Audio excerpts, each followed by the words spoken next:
Hello and welcome to Off the Shelf Reviews. I'll be honest, if somebody tells me they don't like The Karate Kid, I usually crane kick them in the face. And I'm Gary, and today we're going to review and discuss The Karate Kid, which released in 1984 from writer Robert Mark Kamen and director John G. Avildsen. Ian, why don't you give us the synopsis? Well, the story follows Ralph Macchio playing Danny LaRusso. He's just moved to California with his mother to start a new chapter in their lives. While there, he meets up with Elisabeth Shue's character, Ali Mills. But she has an ex-boyfriend, Johnny Lawrence, played by William Zabka, who kind of doesn't like Danny. As the two of them keep clashing, Danny decides that he needs to learn karate to defend himself. He starts being taught by Pat Morita's character, Mr. Miyagi, and enters the All Valley Tournament.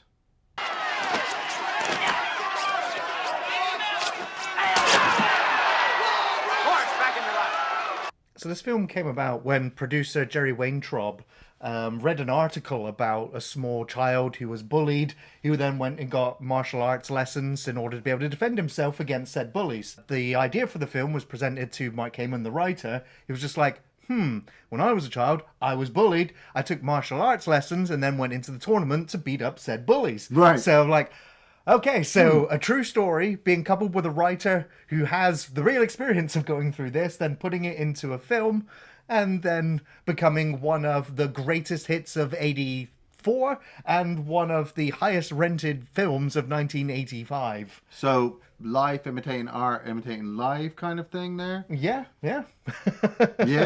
And I think almost anyone that's grew up in the 80s into the 90s is going to be massively aware of this film because it has one of the most iconic characters, I think, in cinema, especially when it comes to teachers, and that being the famous Mr. Miyagi. Oh, hell yeah.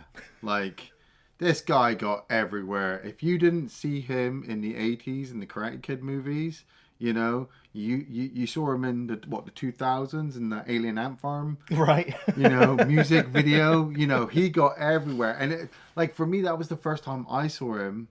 But then finding out like he had a whole kind of comedy tour before that, and the fact that he wasn't even like, Was it on Happy Days he was on? Yeah, but not even closely obviously he is Asian, Japanese kind of descendant, but he's not actually like that level that Mr. Miyagi is. Right, yeah. Like he's actually got an American accent and makes jokes, and it's just like I've watched interviews with him during the 70s, and I'm like, no, hey, that's got to be like a distant cousin or something, because that's not Miyagi. Well, it just goes to show like how charismatic and how talented Morita actually is. I mean, I didn't want to get into the whole story, but he was the producer that had the idea for the film. Yeah.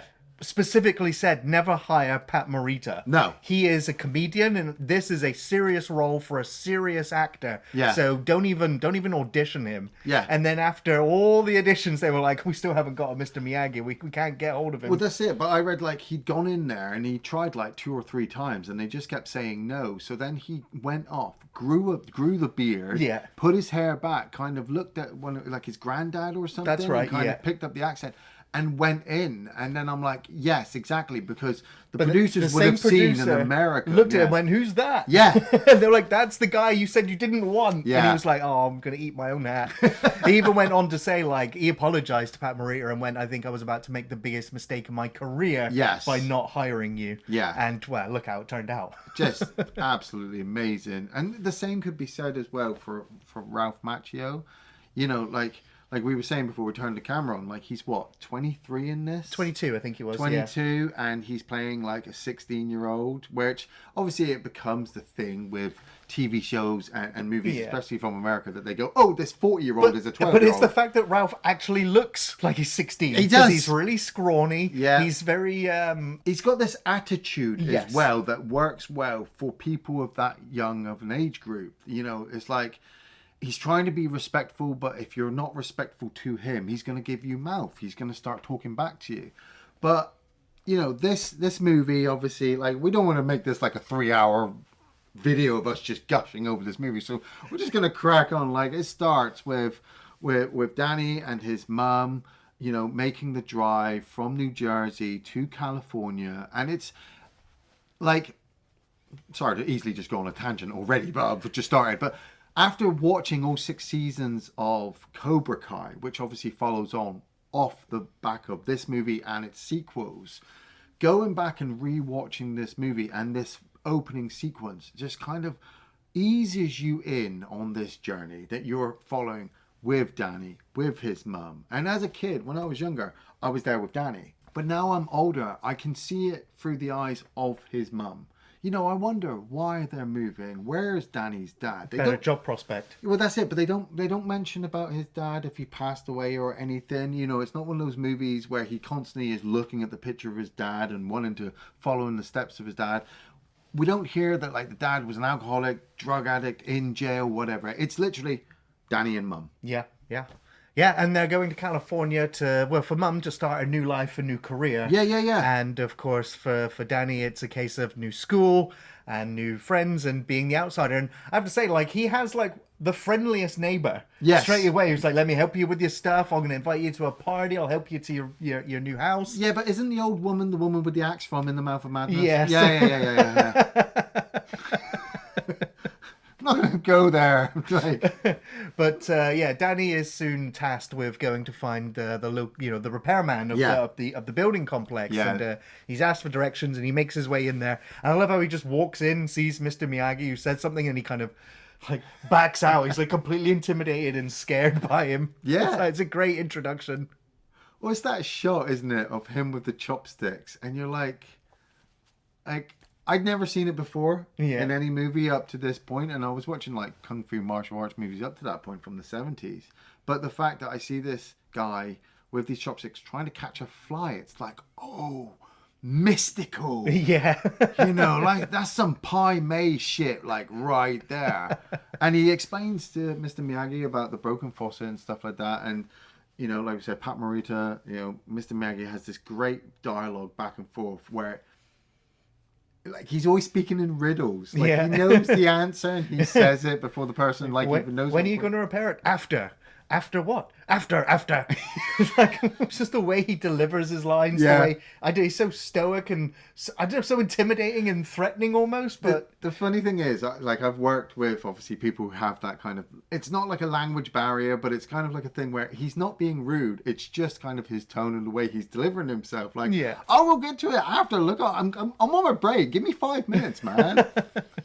But Danny and his neighbor, they head off to the beach, and this is where we get introduced to Elisabeth Shue, Ali.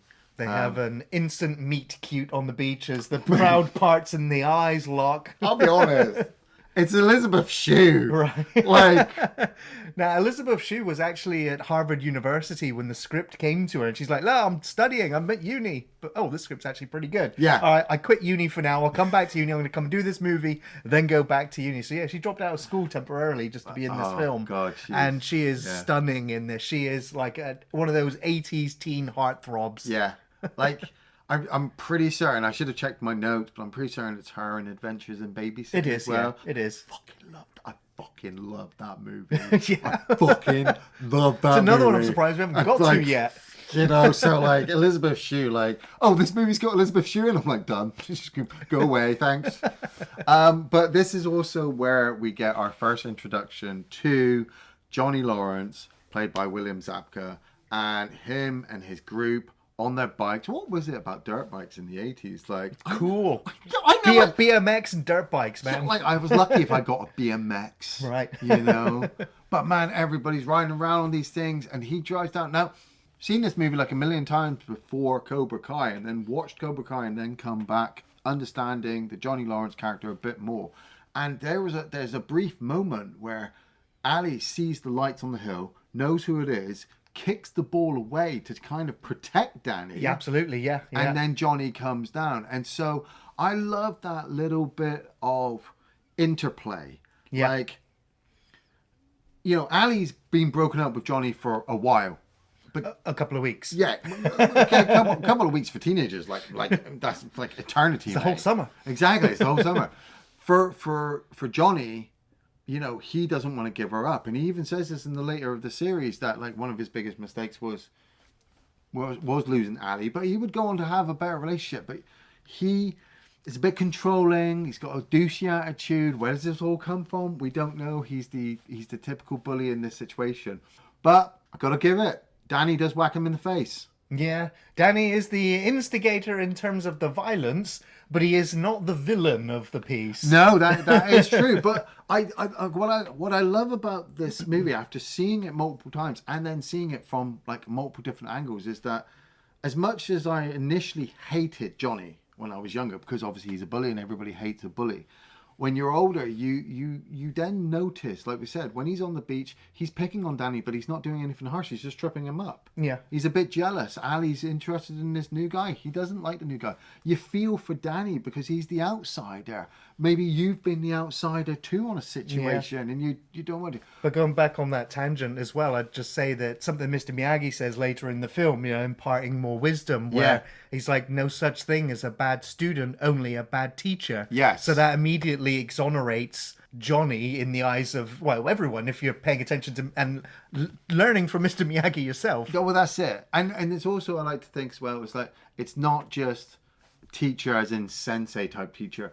Parents can be a teacher and things like that, and you can tell that maybe Johnny doesn't have as much of a loving situation as Danny does when he gets back, because his mother, Danny's mum, great actress in this, where she's always worried about him. He keeps coming back. He's got bruises, he's got cuts, and he's trying to play it off like as any teen would, like, I can handle it, it's fine. Yeah, but he does eventually have that outburst where he's just like, why are we here? I don't want to be here. I want to go home. We're only here because of your job. Like, you didn't even ask me what I felt or wanted. So there is that friction there between the two of them eventually. But but the thing is, as a family, he doesn't want to admit what the problems are because he wants his mum to do well. I love the situation where he goes to the restaurant. There's a shot where he goes to the restaurant, but just before that, he goes into the Cobra Kai. He's thinking dojo, about getting karate lessons. Wants to join up, and but he sees Johnny leading the class. Yeah, so he's like, he chickens right out of there. Well, not just that, but John Kreese. Yes, no mercy. No, Sensei! Defeat does not exist in this dojo, does it? No, Sensei! Prepare! Ice! Martin Cove. Oh man, like.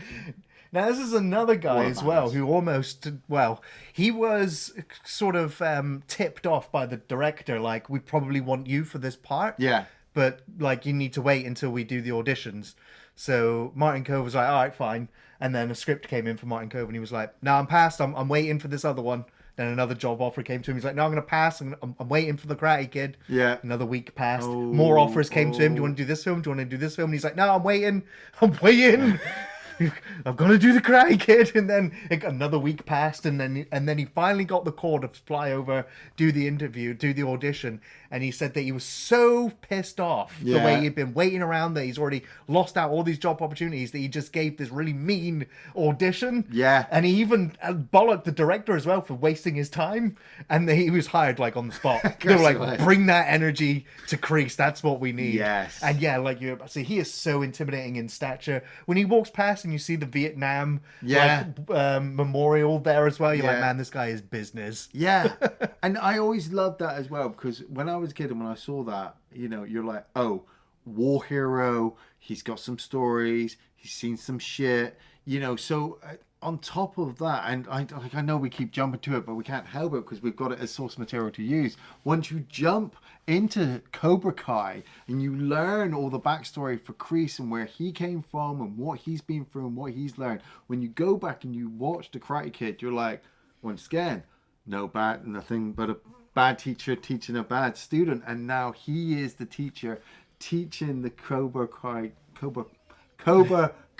crew his way because he thinks it's the right way. And like I said, I love the restaurant shot where Danny's in there, he's talking to his mum, and the crew come out and they see him and they're all talking, and even though you can't hear them because it's inaudible because of the glass, you immediately know that they're planning something evil, they're gonna get him.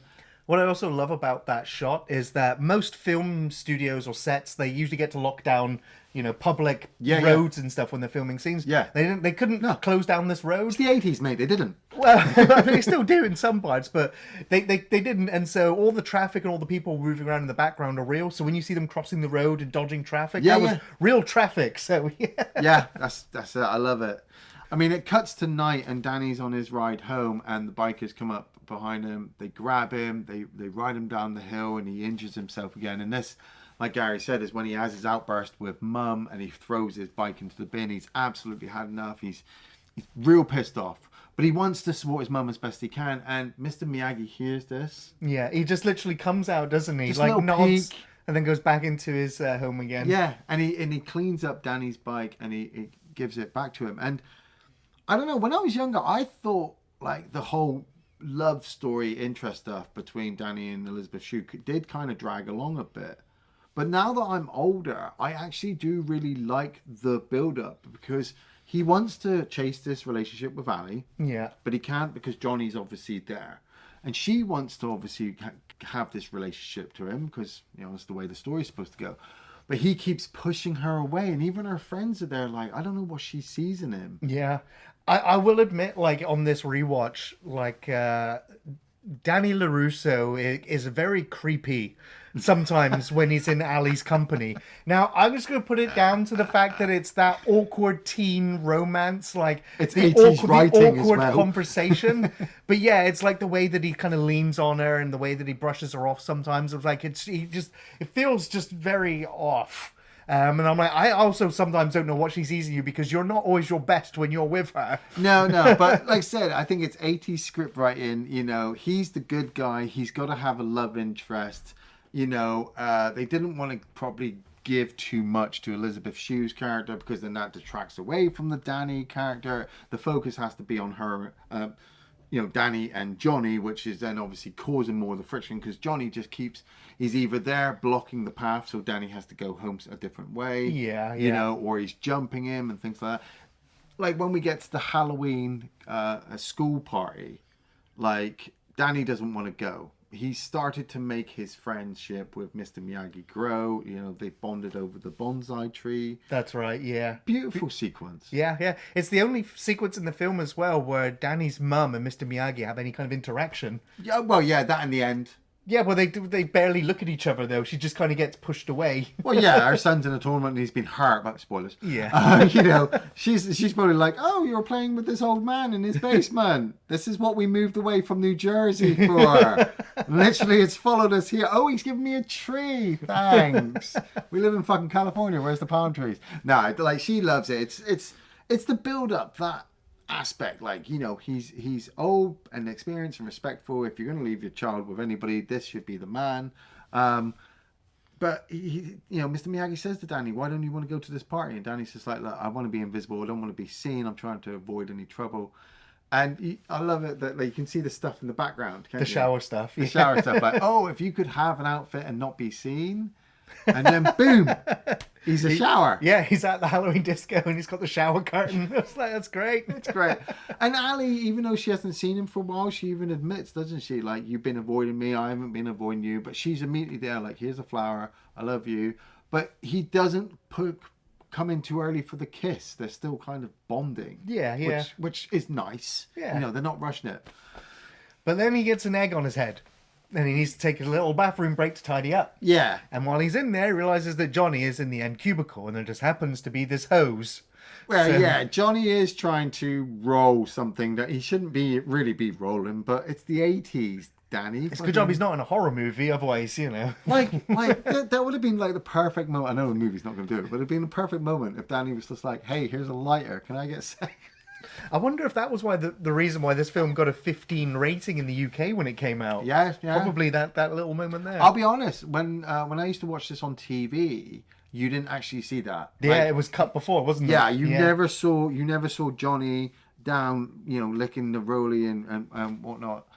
It usually was just Danny putting the hose in and walking up and turning I wonder it if on. that was edited out for the TV versions that they played. Yeah. Still!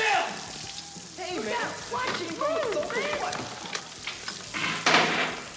Danny rains down on Johnny with some water, and then he races out of the school, being chased by the skeleton crew. And they do chase him down, and they start to give him a bit of a beating.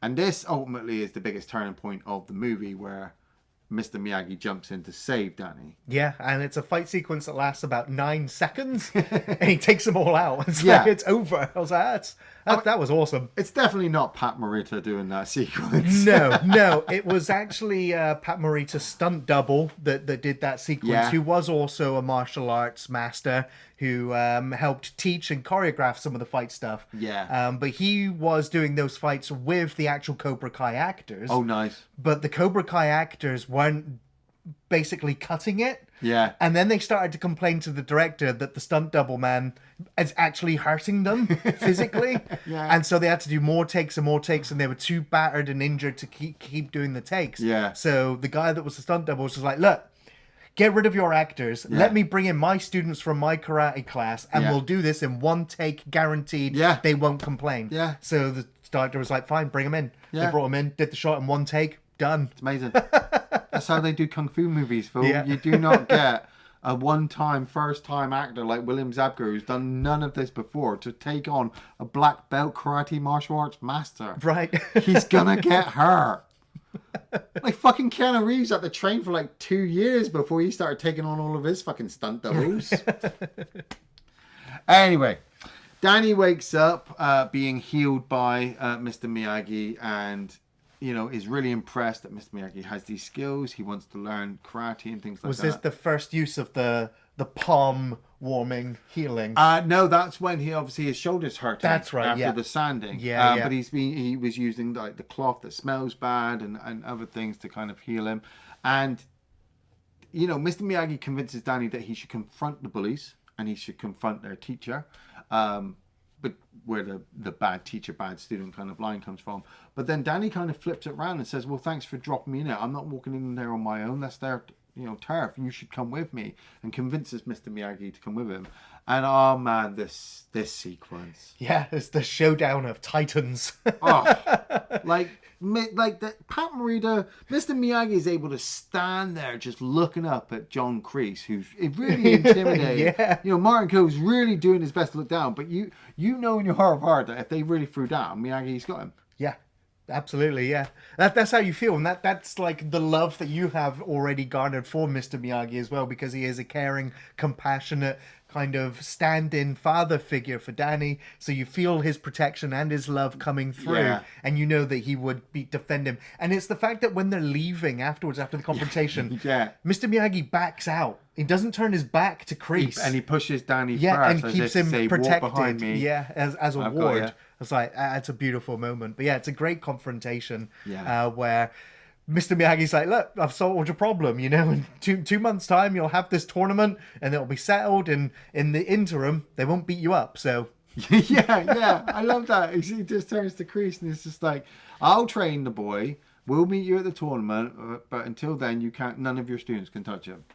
And Kreese is just like, yep, all right, you heard him, Cobra Kai members. You cannot touch LaRusso until the tournament. So now it's like I was really amazed that the movie's 2 hours. It never feels like that. It doesn't, does it? It feels like an hour and a half. It really has a great pace to it that flows very well. And I put it down to Bill Conti's music, because when Mr. Miyagi's on and you have the music that like his theme music playing, it has an oriental kind of like a calming feel feeling to it, but it does have a calming feeling. It's soothing, but it just makes you relax into the film. It's always entertaining. Like there's never a dull moment. Yeah. So the pacing just keeps going. And yes, it's juggling the training, the bullying, the romance, and the father-son kind of relationships. It juggles it all really, really well. Yeah. And it's for me as well. It's the first hour is the build-up of Danny, Johnny, Cobra Kai, Mr. Miyagi, why they're here, the situation. It's really established well in this first hour. And then the second hour is the training and the tournament.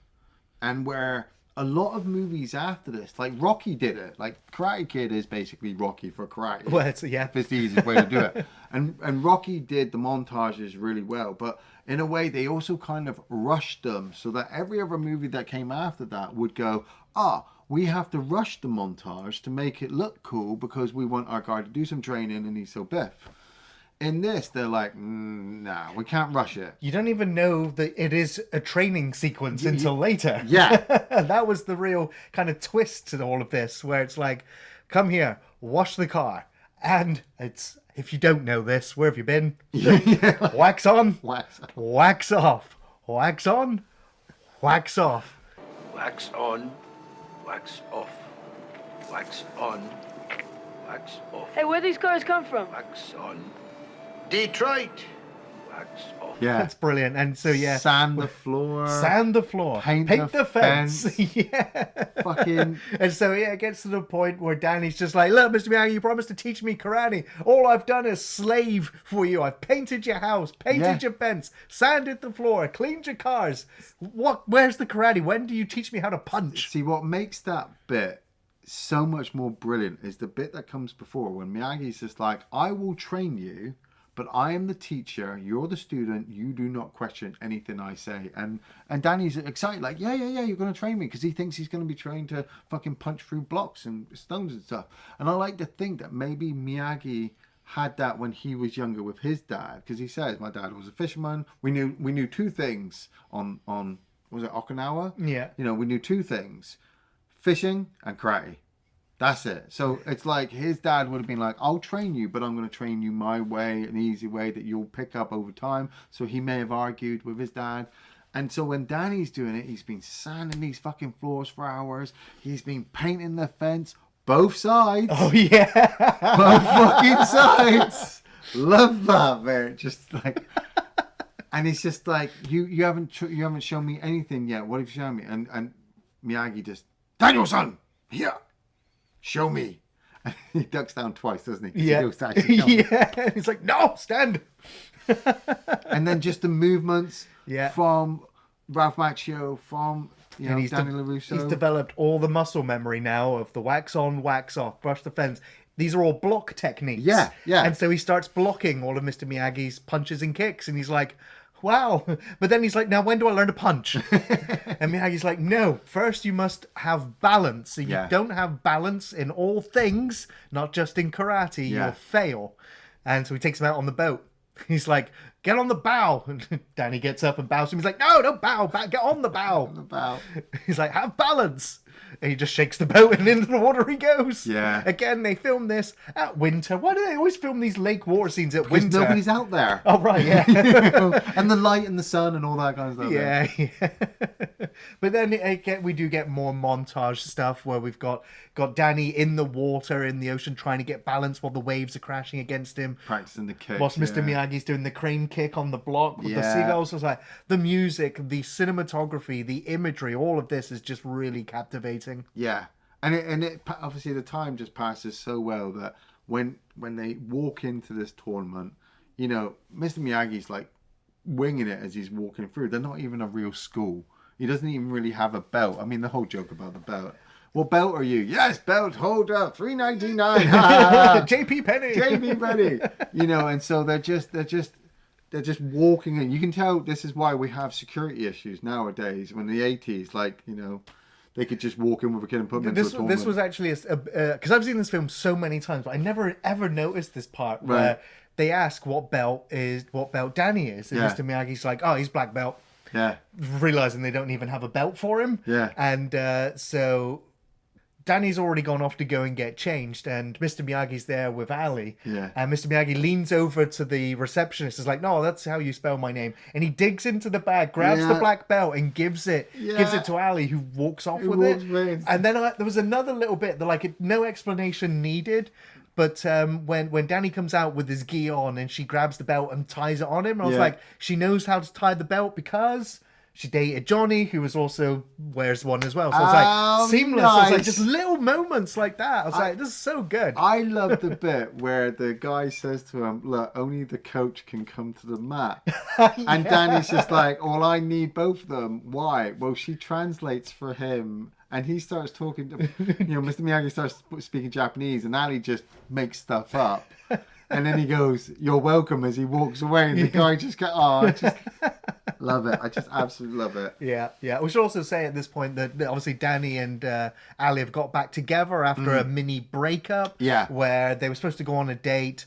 Danny went to go and find her and saw her dancing and making out with Johnny again. Yeah. Then he falls over, gets spaghetti all over him, runs off in a tantrum. There is this underlying kind of Johnny and Ali are from the rich part of the valley. Yeah, there's a whole class system thing. And Danny obviously comes from the poor system. Ali's parents don't want her to have anything to do with him as well because of his poor background.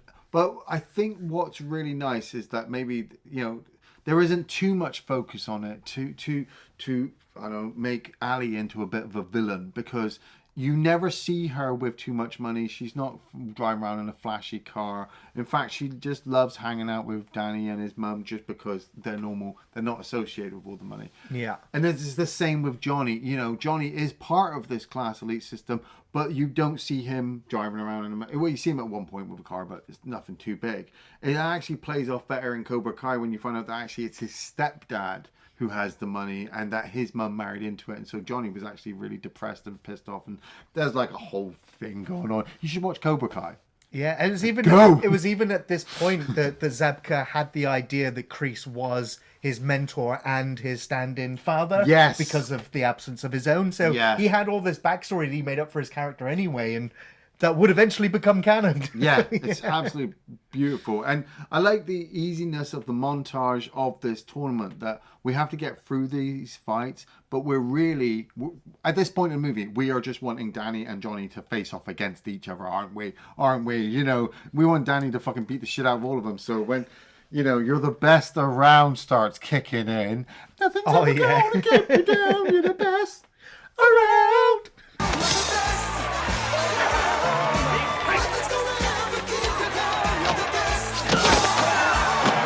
It's great, yeah. No, it's like 500 plus extras. I think I heard a story as well that there was actually a mini karate tournament going on in the background to help add to the credibility of it all. Yeah. But yeah, we get like the little montage fights. We see Danny progressing through the rounds as he starts taking out different members of Cobra Kai. And then we get this moment where Kreese turns to Danny's next opponent and just says, take him out of commission. Yeah. And he's like, but I'll get disqualified. And he's like, I don't care. I want him taken out of commission. Do you know what's funny about this character? I think the character's called Bobby. And throughout the movie, this character has been like the one person in the whole Cobra Kai group who is actually kind of on Danny's side. He was the one skeleton who tried to tell Johnny during the fight that he's had enough and leave him alone. And then he's the one, I think it's also Kreese's way to try and get this guy either on the Cobra Kai side or get rid of him. Yeah. You need to prove your loyalty kind of thing. No mercy. Yeah. So when he takes out Danny's leg, the first thing he does is he jumps to Danny. He says, look, I'm really sorry, I didn't mean to. And I always kind of, at first, when I was younger, I didn't understand it. I really wasn't listening. But as I got older, I'm like, that is some kind of characterization to a background character that you never really see or know about. Yeah. So this movie has so much going for it from different angles. It feels like realism. Like some 80s movies seem like really over. It makes them not two-dimensional. It brings an extra element to it. So yeah, you're just like, oh. Just that one little moment there, just enough to make you question things. Yeah, because any of the characters could have taken Danny's leg out and they would have got disqualified and they wouldn't have cared. But the fact that this one says, I don't want to get disqualified, I can fight him. But Kreese is like, no, if you don't take him out, I can't trust you. Mm-hmm. Yeah. So then they have to take Danny backstage and they have to check his injury, and he barely can stand. But he wants to continue in the tournament, and if he doesn't make it, he's going to forfeit. Now, I like this. This is a small problem with the film. All right, okay. And it was something even the producers of the film questioned as well. Right. And that is that Danny should lose this final fight. Yes. Because the teachings of Mr. Miyagi is win, lose, not important. Yeah. You know, being true to yourself, have life balance. Yeah. You know, use karate to defend yourself. Yeah. And to have honor. You know, so all of those teachings and wisdoms are the core of the film. Yeah. But Danny's laying there and he's like, no, I will not have balance if I lose this. And so it's like, right, time for some more Miyagi mysticism. Yeah, yeah. And heal the leg so you can get out there and fight to win. Yeah. Well, I also get that as well, that the ending of Karate Kid gets a little bit murky with the fact that, you know, like, he is about to kick Johnny in the face. And it's illegal, right? You can't kick him in the face and win the tournament. Different tournaments, different rules. I don't know why this one's illegal. I'm pretty sure like there was a ruling here that they couldn't do kicks in the face, but the movie doesn't actually establish it that that's not a rule. I mean, he stands there with the crane kick ready. Yeah. Johnny can fucking see he's but ready. He's so angry, and he charges right into it. That's it, because the first 2 points they lose to each other, one off to each other. But it's you know, like, this is why Rocky ends on a draw. Rocky ends on a draw because you can't have Rocky 1 win him the championship. It was about going the distance. It's about going the distance. But in Karate Kid, you can't go the distance and come second because Johnny can't win. Right. Like, if Johnny wins the fucking tournament, what was the point of this movie? So you have to have the hero win. Beat the bully. Beat the bully.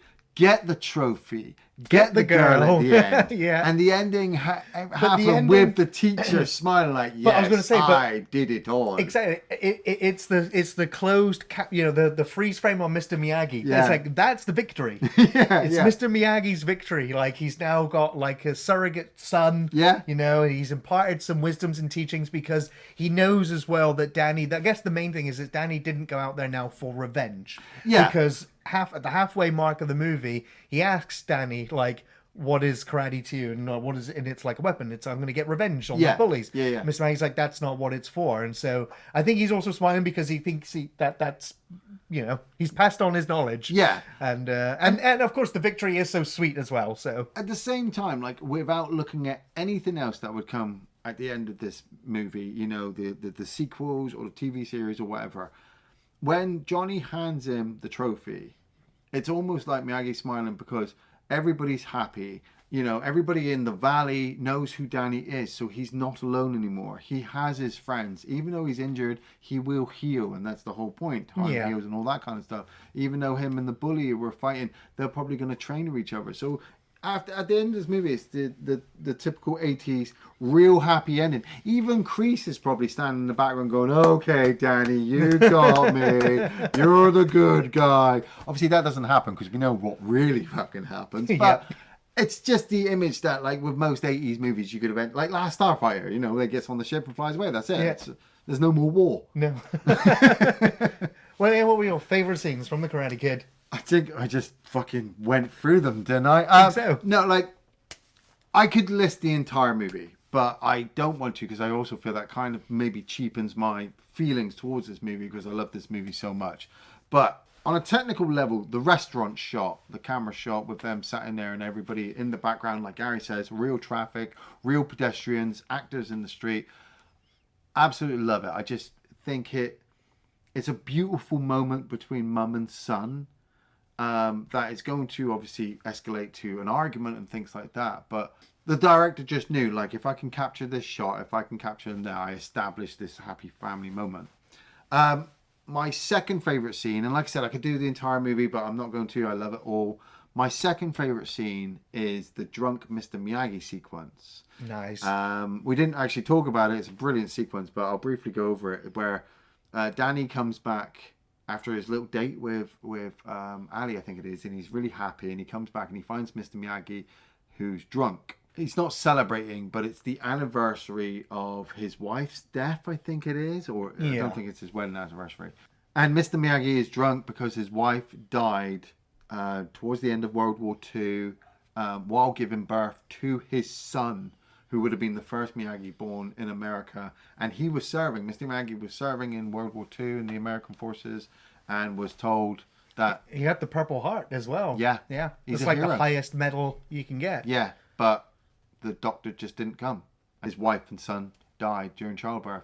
And it's kind of heartbreaking, but at the same time, it's also a brilliant, beautiful moment, because throughout the movie up to this point, he's a mystery. He's an enigma. We don't know anything about him. well, not just that, but he'd been protecting Danny and taking care of him and soothing him and stuff like that. Yeah. And this is the first time where he's drunk, he's about to pass out, and Danny stops him and puts him into bed. Yeah. And puts it over him, and then reads the newspaper clippings and things like that, and gets the background info. It's a great moment. Now the studio, the producers, they wanted to cut this entire sequence from the film. Yeah. Because they were like pacing, like this goes nowhere. Yeah. It's not needed. It's very dark. Like, and also like Mr. Miyagi sharing alcohol with Danny, you know, so it's like all this stuff. Yeah. But the director was just like, nah, I am not removing the sequence. This is pivotal to helping establish Mr. Miyagi. And the director also reckons that scene was also why Pat Morita was nominated for an Academy Award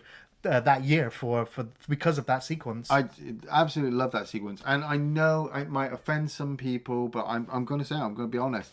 I do like the remake, the Jackie Chan Karate Kid movie, even though technically it wasn't a remake, but it is. And the sequence in that movie where Jackie Chan does the same thing, he rebuilds this car, and then every year on the anniversary, he absolutely smashes the car because it was the car that he accidentally killed his wife and son in. I think it's a just great character building and great sequence, and yeah, motherfucker. Nice.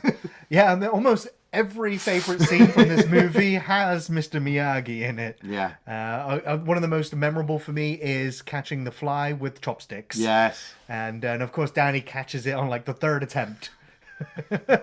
Beginner's luck. Yeah. Now, of course, it was a fly on string, you know, on fishing wire. Really? Oh, man.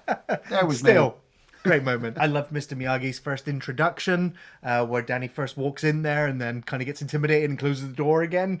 I love Mr. Miyagi coming out of his house and, you know, hearing the family fighting, and then just, you know, then seeing the repaired bike the next morning. Yeah, and yeah. You just know Yeah. Mr. Miyagi fixed it. Fixes everything. The whole wax on, wax off sequence, fantastic. I loved Danny's birthday. Mr. Miyagi with the cake, singing happy birthday, giving him present number 1, which is the karate gi with the Miyagi-Do bonsai tree on the back. Oh, God, Did you know that Pat Morita actually designed the Miyagi-Do I did bonsai not logo? know that. So even though Pat Morita was no longer with us during like the Cobra Kai stuff, He was there the entire time. he was there the entire time. I mean, his spirit was there without doubt, but just like that little bit, I was like, I did not know that was Pat. Then the second present where he takes Danny outside and he says, choose a car. Yeah. And take one. That's brilliant. Of course, Danny goes to this yellow classic. And did you know that when the film wrapped, the producers went, hey, that car that Mr. Miyagi gave you, it's actually yours. Here's the keys. Wow. So, and apparently he kept that car to this day and still has it, keeps it in pristine condition. And even William Zabka kept his like red leather jacket as well from the film, kept it to this day. It's like, yeah, everyone like felt their parts in this film, and it's no wonder that they all wanted to come back so many years later to keep it going. One last Mr. Miyagi moment, and that's when they're coming back from the beach and there's 2 like people drinking on his car. Oh, yeah, and Mr. Miyagi chops the bottles. He chops all the tops off, and he gets in the car, and Danny's just like, I didn't know you could do that. And Mr. Miyagi's like, me too. Never did I.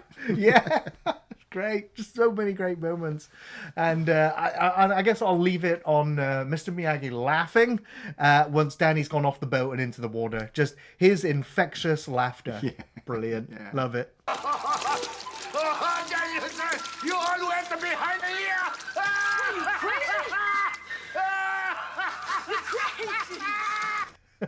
Ian, do you recommend The Karate Kid? I absolutely 120% recommend watching The Karate Kid. If you're going to sit there and say, nope, I'm never going to watch it, then it's absolutely up to you, but you're missing out. You're missing out on one of the greatest movie ever made for the 1980s, which would then go into one of the best TV series that was ever developed for the late 2000s, I suppose, early 2020s. You know, like, this thing has got games, this thing has got comics, this movies made just pop culture references up the wazoo. You can't watch like a comedy series, a comedy show, TV show at any point without somebody making a Karate Kid reference. I was watching Dogma, Kevin Smith's Dogma, and fucking just watching the angel, the Metatron go wax on, wax on. Alan Rickman in the middle of fucking Dogma make a fucking Karate Kid reference. Like, I'm not even going to argue with you. You can badmouth me all the way through the fucking comments as much as you want. Tell me off or tell me how wrong I am. I don't give a fuck. Oh, hell yes! I'm recommending The Karate Kid. This is one of the greats from the 80s, and it's a wonderful feel-good story with some great life lessons from one of cinema's greatest and most iconic teachers, Mr. Miyagi. The late, great Pat Morita was fantastic in the role and gave this film its heart with believable on-screen chemistry with Ralph Macchio, who also effortlessly carried every single scene along with Elisabeth Shue. The story has a good pace, the cinematography is great with some beautifully shot montages in training sequences, coupled with Bill Conti's iconic score, layered in with some really popular pop music tracks of the time, all elevating every scene, making it very rewatchable and relatable. It's a timeless classic. It's the start of a story that will span decades and will make you laugh, cry, cheer, and scream Banzai! So yeah, it's a must-watch. It's highly entertaining, it has a positive message, and it always makes you feel good. He taught him the secret to karate lies in the mind and heart, not in the fist. Thanks for watching Off the Shelf Reviews.